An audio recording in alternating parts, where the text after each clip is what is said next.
जुन्नर तालुक्याचे महत्त्व. नमस्कार मित्रांनो, छत्रपती शिवाजी महाराजांचा इतिहास आपण अनेकदा ऐकतो, पण तुम्हाला माहीत आहे का की महाराष्ट्रात एक असा तालुका आहे ज्याला इतिहासाचे सुवर्णकाळ म्हटलं तरी चांगलं ठरेल.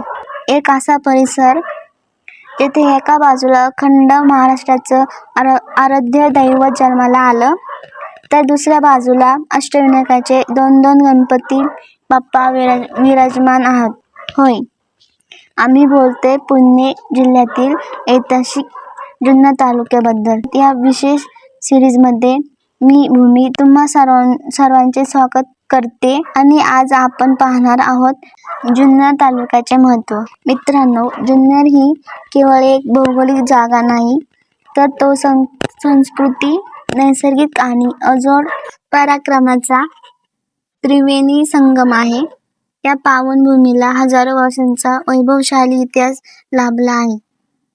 प्राचीन काळाचा विचार केला तर जेव्हा राजे महाराजे आणि व्यापारी नाणेघाटाच्या व्यापारी मार्गाने प्रवास करायचे, तेव्हा संपूर्ण दख्खनमध्ये जुन्नर हे सर्वात मोठे आणि महत्त्वाचे व्यापारी केंद्र होते. सातवाहन राजाच्या काळापासून या भूमीने अनेक स्थित्यंतरे पाहिले आहेत, पण जुन्नरची खरी ओळख आणि महती आज जगभरात 3 प्रमुख गोष्टींमुळे आहे. पहिली आणि सर्वात महत्त्वाची गोष्ट म्हणजे सह्याद्रीच्या कुशीत अत्यंत अभिमानाने उभा असलेला शिवनेरी. अखंड महाराष्ट्राचे युगपुरुष स्वराज्य स्थापक छत्रपती शिवाजी महाराजांचा जन्म झाला.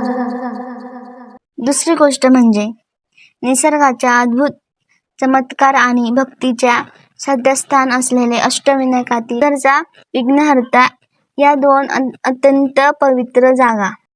आणि तिसरी गोष्ट म्हणजे संपूर्ण भारताच्या एकाच तालुक्यात सर्वात जास्त लेणी. येथील डोंगर कपाऱ्यांमध्ये कोरलेल्या बौद्धकालीन लेण्या आजही प्राचीन संस्कृतीच्या आणि कलेची साथ देत उभ्या आहेत. शिवनेरी किल्ल्यावर फडकत असलेला भगवा झेंडा संतांची भूमी, शूरवीरांची भूमी आणि पर्यटनाचा स्वर्ग असलेल्या या संपूर्ण जुन्नर तालुक्याची आणि शिवजन्मभूमीचा सफर आपण या शिवजन्मभूमी दर्शन सिरीज या माध्यमातून खूप सविस्तर करणार आहोत.